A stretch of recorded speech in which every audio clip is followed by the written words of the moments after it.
अच्छा लगा फिर आप मुझे देखो ना।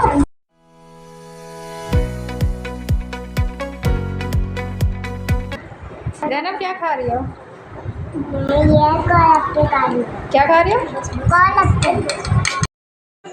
अस्सलाम वालेकुम, कैसे हैं आप? उम्मीद करती हूँ कि ठीक होंगे। अल्हम्दुलिल्लाह हम भी ठीक हैं। आज हमने खाए हैं बहुत ही मज़ेदार गोलगप्पे, खट्टे मीठे, और इसमें मसाला बहुत ज़्यादा था। बाहर से हमने मंगवाए थे तो इसमें बहुत ज़्यादा मिर्ची थी। जो चटनी थी ना उसमें बहुत ज़्यादा मिर्ची थी। आशा की तो आंखों में पानी आ गया, बेचारी ने गोलगप्पे खाए तो ठंडा पानी पी, चीनी खा, ऊपर से बहुत कुछ। गोलगप्पे सही थे, बस चटनी में ना जो इसकी दही की चटनी है इसमें बहुत ज़्यादा मिर्ची थी, और खट्टा पानी और ये जो आलू और चने थे ये सही थे, और मीठी चटनी भी बहुत मज़े की थी।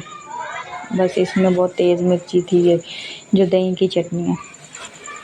तो हमने बहुत मज़े से खाए, और जैनब ने भी खाए। जैनब ने खट्टी चटनी नहीं डाली और उसने डाली थी।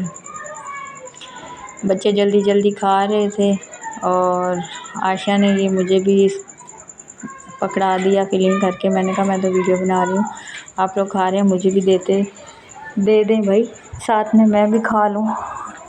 इतने में ही मेरी बेटियाँ खुश हो गई। वीडियो आपको अच्छी लगी हो तो लाइक शेयर सब्सक्राइब कीजिएगा। मिलते हैं किसी नई वीडियो के साथ, तब तक के लिए अल्लाह हाफिज़।